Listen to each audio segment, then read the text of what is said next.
Pessoal, eu dei uma olhada no módulo 1, eu vou falar sobre isso mais à frente na aula da tarde, mas dá para ver que vocês estão com dificuldade em seguir o passo a passo dos métodos, e o módulo 2, ele depende do módulo 1 estar correto, então vocês vão ter que refazer, quem não fez direito, o módulo 1. Mas isso eu falo com vocês mais à tarde. O que a gente vai falar hoje é sobre CLP. Antes de eu começar a falar, eu perguntei para o Murilo como é que foi a prova, eu queria saber de vocês se tiveram muita dúvida na prova, estava muito difícil, muito extensa, o que vocês acharam?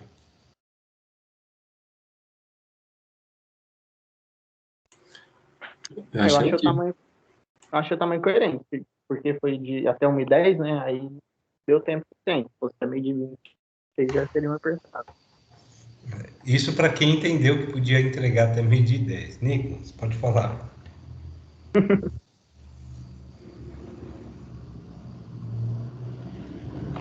Valeu, Zé Divino. Você ia falar alguma coisa, Nicolas? Eu falei, eu achei o quê? Sobre a prova. Você achou ok. Agora eu entendi o que você falou.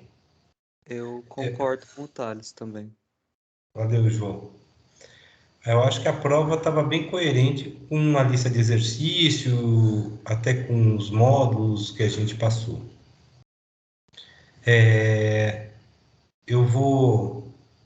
Hoje à tarde eu não posso estar no laboratório, e eu só vou poder voltar ao laboratório a partir da quinta-feira. Então, só na semana que vem é que eu vou mostrar o módulo 1, a parte cascata, trajeto passo e também o Carnot-Wake implementados, para daí a gente fazer o módulo 2. O módulo 2 eu já explico para vocês na aula de hoje teórica e como é que se faz, e na parte da tarde a gente vê o módulo e lê o módulo. Então, tem dois materiais aqui, tem uma apresentação já disponível, está no canal CLP, e tem também um material adicional, que é o livro do Castrucci, Engenharia de Automação Industrial. Então, o que a gente pode falar sobre CLP? Tem um monte de coisa que a gente poderia falar sobre CLP, mas aqui eu estou mostrando para vocês mais uma introdução, como é que ele surgiu, as principais partes de um CLP, as principais linguagens de programação e transformando diagramas elétricos em ladder, porque a gente está focando em sistemas eletropneumáticos e eletrohidráulicos. É importante frisar que a gente viu primeiro as técnicas, os métodos de desenvolvimento de projeto eletropneumático para seguir uma determinada sequência. Existe uma forma da gente programar orientada ao processo, e a gente vai ver isso na aula que vem, não nessa aula. Isso vai ficar claro ao longo da apresentação. Sobre esse sumário, vocês têm alguma pergunta a me fazer? Querem questionar algo? Está claro o que a gente vai falar?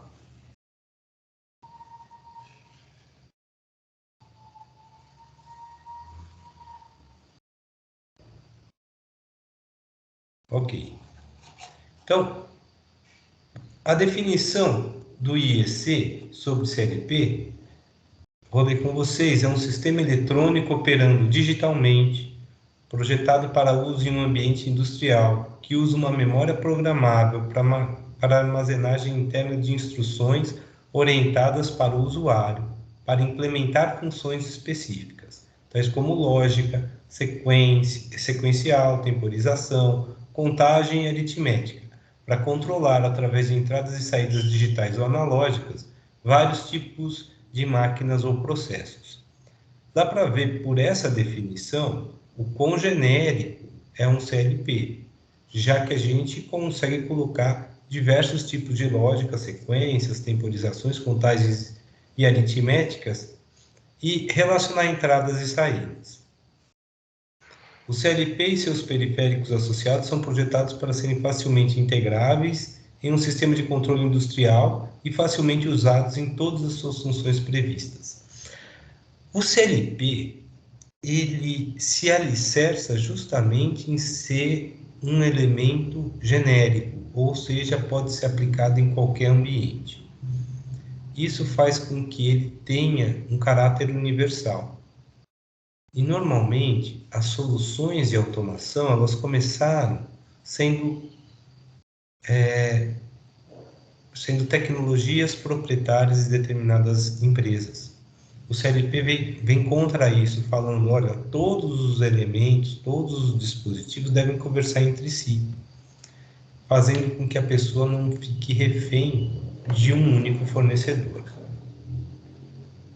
Ele surgiu em 1969, uma firma chamada Bedford Associates, e depois se chamou Modicon. Existiram CLPs do tipo Modicon e existem comunicações do tipo Modicon, oriundos dessa empresa. E aí, os primeiros CLPs eram equipamentos grandes e relativamente caros. Na década de 70, eles passaram a ter microprocessadores e serem denominados controladores programáveis. E na década de 80, aperfeiçoou suas funções de comunicação, sendo então utilizadas em rede. Só que eles só foram plenamente desenvolvidos de forma genérica na década de 90. Hoje, os CLPs, quando alguém fala sobre CLP, ele vai falar que ele é mundialmente aceito, vai falar que ele já está preparado para lidar com o ambiente industrial e que ele é robusto. Só que o preço dele ainda é muito elevado, comparado com outras soluções muito mais avançadas. Se eu pegar qual que é o clock de um CLP, ele está na casa... Olha, os mais avançados estão na casa de um 386 ou um 486, um PC 486, que era da década de 90. E a gente está falando hoje de i7 e i5 para os nossos desktops. E o preço de um CLP é 3 vezes mais caro que um i7, um CLP industrial, parrudo, com muitas entradas e saídas, é 3, 4 vezes mais caro do que um i7. Última geração. Fazendo com que se repense a forma da gente usar, visto que ele ainda trabalha de forma centralizada. Olha só, ele centraliza entradas, tanto digitais quanto analógicas, é ele que comanda as saídas digitais e analógicas, ele recebe informação do software. Dentro dele a gente tem uma fonte, o programa do usuário, uma memória suportada por bateria, tem a EEPROM, que vai ter o sistema operacional do CLP, a inicialização dele, a sequência de operações, os principais drivers, tem o microprocessador, tem a memória de usuário RAM, que copia o programa do usuário, copia a configuração dos dados, faz uma imagem das entradas e saídas, que estão aqui, ó, módulos de entradas e saídas juntos dos dispositivos de comunicação, e também tem um buffer de comunicação, nada mais é do que uma estrutura de dados interna que o microprocessador cria para poder fazer a comunicação com outras estações. E cada vez mais essa ideia centralizada está passando por uma descentralização. Além dessas comunicações de entrada e saída, módulos estendidos para motores, sistemas analógicos, seja de entrada ou de saída, tem também os computadores que programam o CLP, eles chamados de unidades de programação, e áreas de local de trabalho, que são as telas e outros afins para que a gente possa monitorar. Aqui pode ser o IHM, interface homem-máquina, dentre outros. Mas, basicamente, isso aqui é o que é a CPU de um CLP. E ele tem um ciclo de varredura. Como é que ele funciona? Ele lê as entradas, executa o programa e atualiza as saídas. Depois, ele volta a ler as entradas, executa o programa e atualiza a saída. Ele trabalha de forma discreta. Ele sempre roda esse ciclo. E o CLP vai trabalhar em tempo real, vai ter um controle em tempo real se esse ciclo de varredura ocorre num tempo menor que a resposta do sistema ser controlado. Então, ele consegue ser mais rápido do que a resposta do sistema que ele está controlando. Aí a gente está tratando do sistema em tempo real. Toda vez que a gente acrescenta uma comunicação, a gente acrescenta uma constante nesse ciclo. A leitura das entradas vai depender do número de entradas, então é proporcional ao número de entradas, ele tem que varrer todos. A mesma coisa a atualização das saídas, vai depender do número de saídas. Agora, a execução do programa, ela depende justamente da complexidade da programação. E aí o pessoal tentou criar diversas ideias, tipo ponto-função, para tentar quantificar quanto tempo vai demorar a execução de um programa. Mas, normalmente, esse ciclo de varredura, se for menor que 1/10 do tempo de resposta do sistema a ser controlado, já é suficiente para a gente dizer que ele está atuando em tempo real. Se tem alguma pergunta até aqui, pessoal? Até aqui está tudo bem? Tá tranquilo, professor. Bem, as principais características são uma linguagem de programação de alto nível, a simplificação nos quadros e painéis elétricos. Bem, primeiro eu consigo programar de uma outra forma, que não ligando o cabo. E o fato de não precisar ficar ligando o cabo e replicando o contato faz com que simplifique os quadros de controle, porque basta eu colocar os botões, os sensores nas entradas correspondentes, que internamente ao CLP eu duplico, quintuplico o número de contatos dessa entrada, de uma forma rápida e barata. Tem confiabilidade operacional, porque a gente consegue alterar o programa enquanto o sistema está acontecendo. E eu posso atualizar isso sem impactar o sistema, a operação do sistema. Mas da mesma forma, isso é um risco. Porque se eu fizer algum erro no programa novo, vai travar o meu sistema de imediato. Então, o acesso ao CLP tem que ser alguma coisa restrita, deve ser restrita. Tem funções avançadas, dá para a gente colocar funções matemáticas como P&D dentro do CLP, gerar relatórios e comunicação em rede. Essas são as principais características do CLP, só que ele continua centralizando a lógica do sistema. Ele, quando se comunica, imagina-se que tem uma pirâmide de automação, com sensores no nível 1, os CLPs no nível 2 de controle, sistema de supervisão no nível 3, a gestão da planta no nível 4 e a gestão corporativa no nível 5, isso se for uma grande corporação. Cada uma delas com uma forma de comunicação. Então, a gente estrutura uma hierarquia, por isso ele centraliza os sensores e atuadores e cria um ambiente hierárquico. Isso está sendo desconstruído atualmente. E a ideia é fazer sistemas que trabalhem mais horizontais, sem hierarquia. Os CLPs ficam dentro de quadros de controle, de painéis de controle. Tá? Aqui está o CLP, esse aqui é o projeto desse quadro, e é a responsabilidade do engenheiro mecatrônico saber projetar isso. O projeto desse quadro deveria estar na disciplina instalações elétricas, mas instalações elétricas versa sobre ou tudo menos quadros de controle. Não compete a mim mudar isso. Compete a mim apontar para vocês que vocês são responsáveis em fazer o projeto de onde vai estar o CLP, onde vão estar as borneiras de entradas e saídas, onde vão estar os dispositivos de comunicação, onde vai estar a fonte, onde vão estar os disjuntores e quadros de relés e contatores dentro desse quadro, a interface homem-máquina, que nesse caso é uma tela na porta, os botões que a pessoa pode acionar e uma chave para travar essa porta e impedir que alguém consiga acessar esse dispositivo.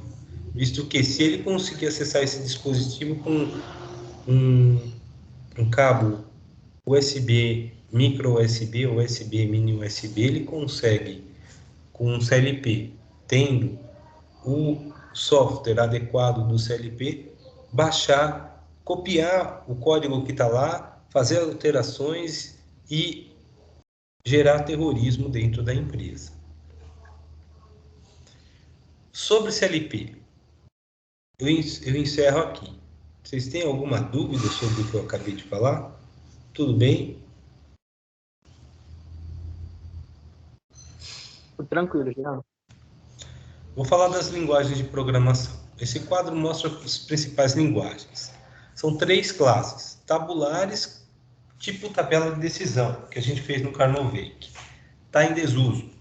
Ninguém mais está implementando CLPs com essa linguagem.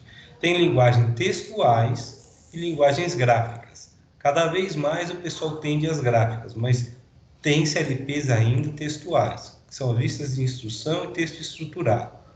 Lista de instrução se assemelha ao Assembly, já vou mostrar para vocês. E texto estruturado se assemelha ao Basic ou Pascal. As linguagens gráficas têm o ladder, que tem a ver com diagrama elétrico, blocos de função, já vou mostrar para vocês, e diagrama sequencial. O diagrama sequencial eu só vou mostrar que existe e na aula que vem eu vou dar mais detalhes sobre ele.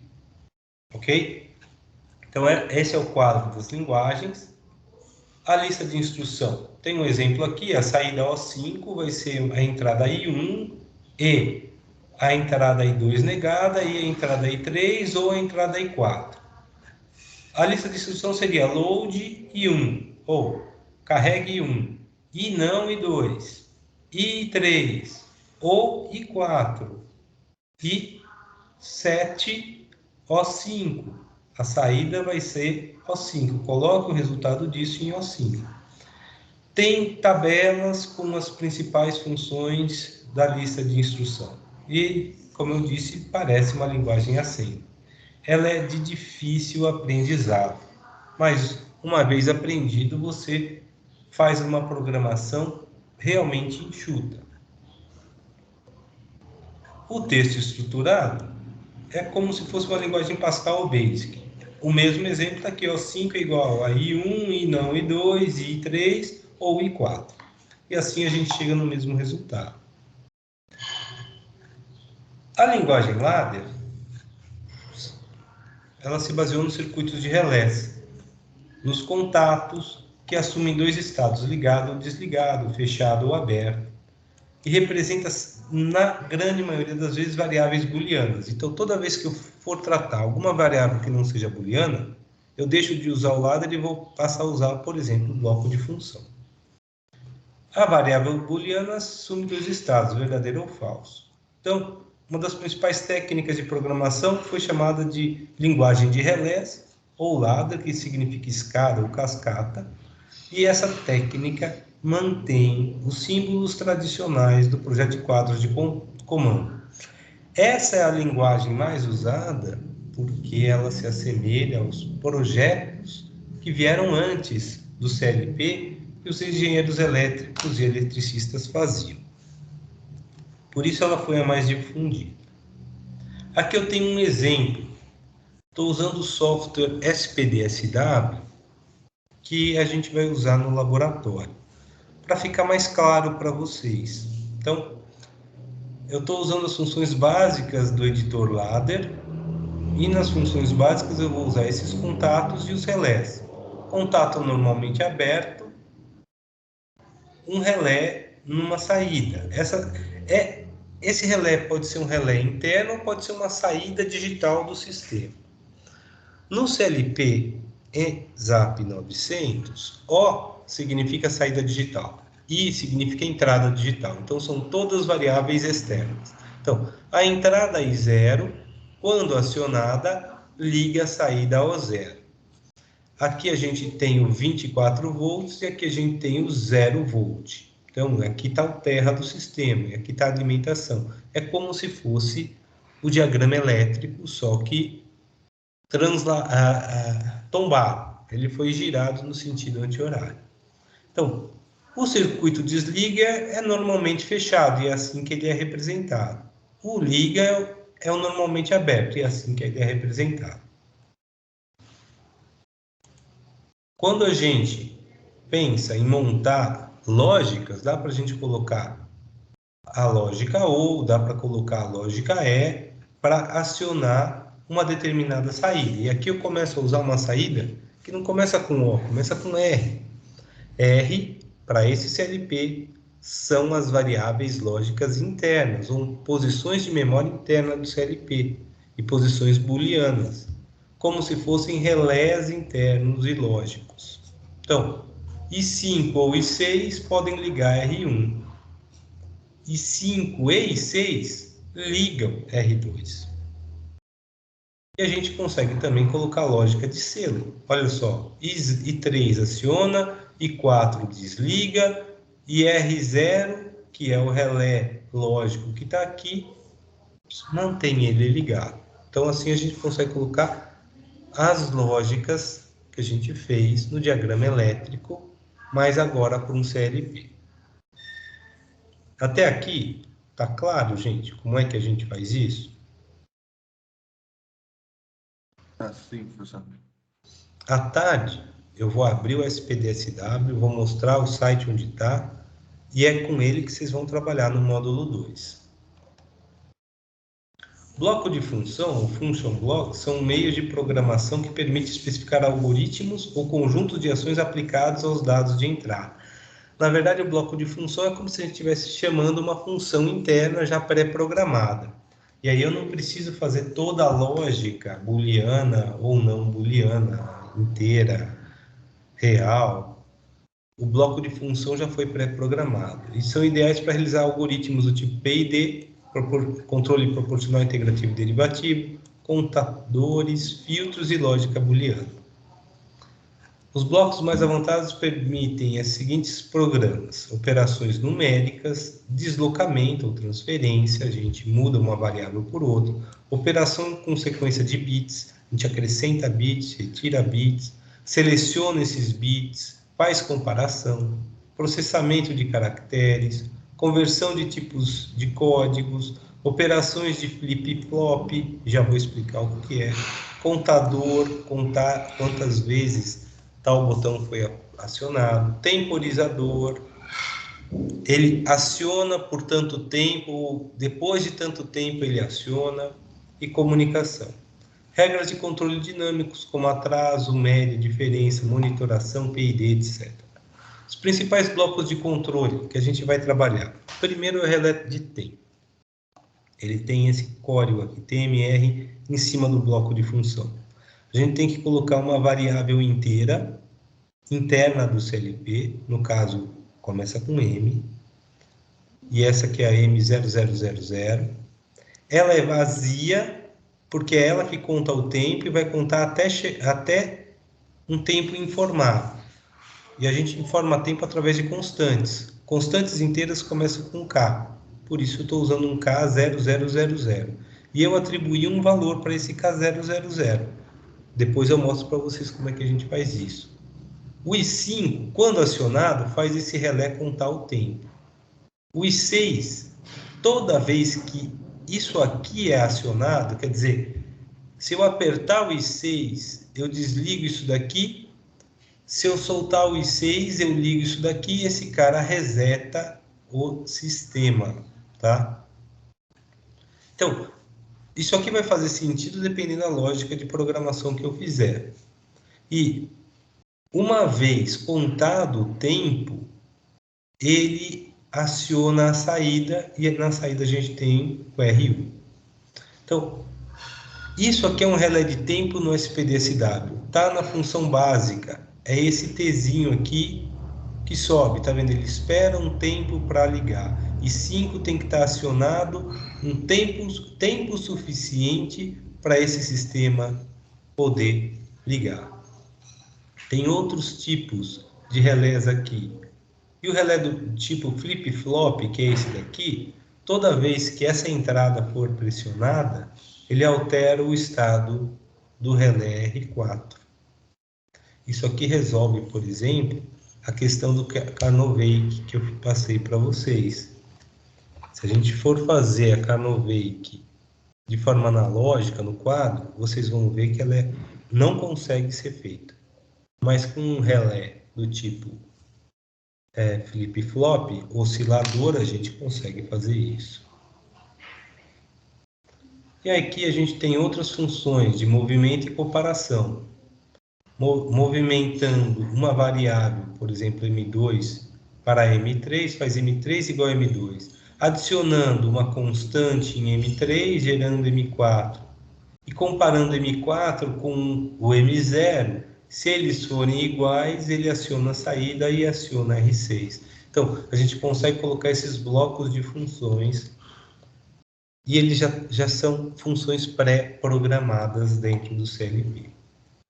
Bloco de função. Alguma dúvida?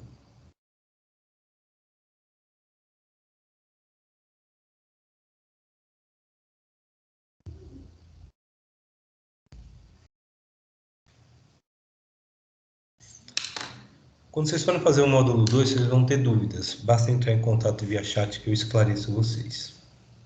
O SFC é um método de programação aceito pela maioria dos CLPs. No caso do ESAP 900, não tem o SFC. No caso do CLP da Schneider, a gente consegue programar por SFC. Essa linguagem é composta de passos, transições, arcos, ações qualificadas e expressões booleanas, e graficamente é desenhada na vertical. Cada passo representa um estado particular que está sendo descrito e se desenha como um retângulo. Cada transição é subordinada a uma condição que, uma vez satisfeita, desativa o passo anterior e ativa o posterior. Está aqui um exemplo. Aqui é o início, é esse retângulo. Essa é a transição, essa é a condição. CP tem que ser igual a 1. Quando CP for igual a 1, muda esse estado para este, M1BV. Tem ações relacionadas em cada estado. E aqui eu saio por aqui ou por aqui. Vai depender se S estiver válido ou ST e U for válido. Se S for válido, ele vem para cá. Se S e SU for válido, eles vêm para cá. S sendo válido, sai daqui e vem para cá. S e SU sendo igual a 0, mais um tempo maior que 60, ele sai dessa opção, esse estado M2, e vem para esse M1BV. É o mesmo daqui de cima. Quando CP for igual a 0, ele chega no fim. O que é ST? Sensor de temperatura. SU, sensor de umidade. T, um temporizador. CP é a chave de partida. E na aula que vem a gente trata esse tipo de programação, esse equivalente em ladder. Além dessa representação, tem uma parte dinâmica, que vai dizer qual é o estado ativo. Ele é chamado de token, e ele sempre começa no bloco inicial. Então a gente vai ver exemplos de SFC na aula que vem e exercícios de SFC na aula que vem. Bem, como é que eu transformo um diagrama elétrico em ladder? Bem, chegar já à solução de um diagrama elétrico, tenho 2 cilindros, 4 fins de curso, e aqui eu estou mostrando que o Y+, ele é acionado por um botão e pelo B0 acionado. O B vai avançar quando o A chegar em A1. O A vai recuar quando o B1 for acionado. O B vai recuar quando o A0 for acionado. Como é que a gente transforma isso em ladder? Bem, basta girar. Eu coloquei o A0 aqui, YB- aqui, B1 aqui, YA- aqui, A1 aqui, YB- aqui, S e B0, YA+. Não está mostrando, mas tem que ter um bloco chamado end. Está aqui em fluxo, a gente tem que terminar todos os programas ladder com um bloco chamado end. Coloquei daqui para cá, mas normalmente a gente coloca da esquerda para a direita.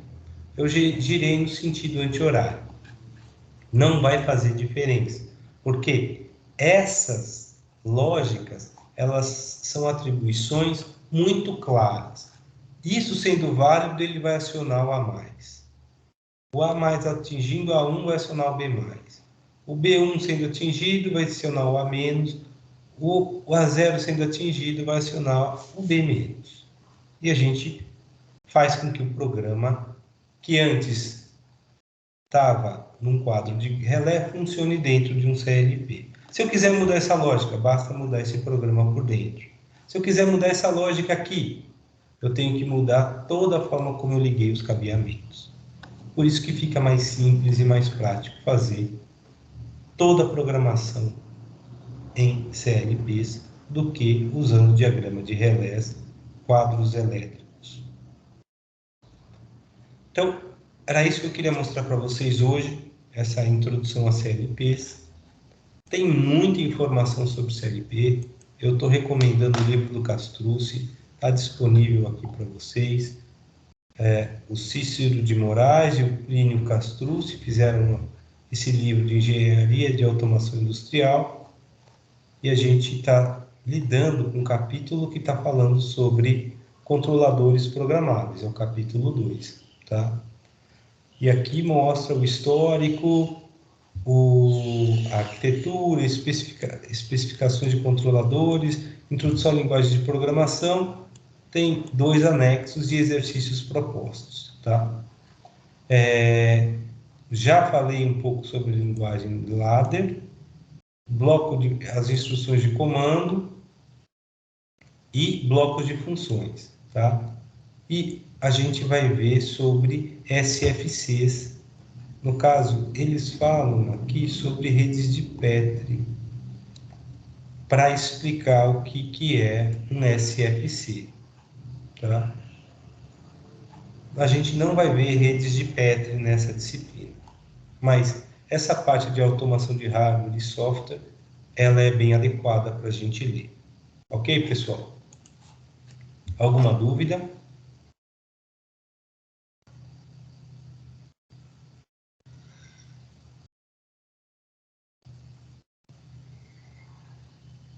Por enquanto, não, Enquanto não, professor. já.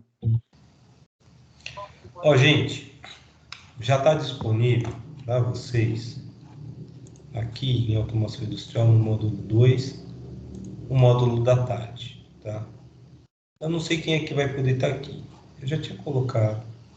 Bem, eu vou colocar para vocês o módulo 2 aqui. Espera aí.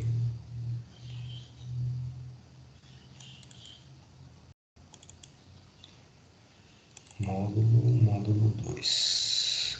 Automação e controle 22. Deixa eu ver se é esse. É esse aqui.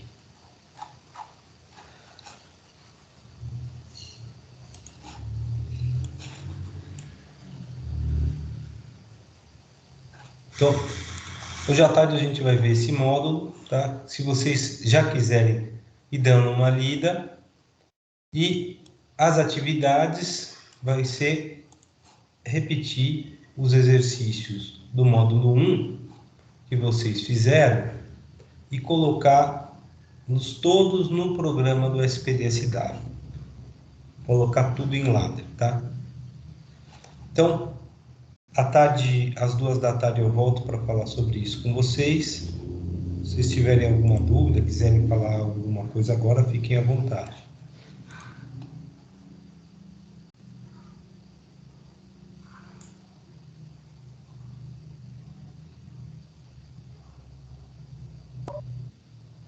Até daqui a pouco, não, professor.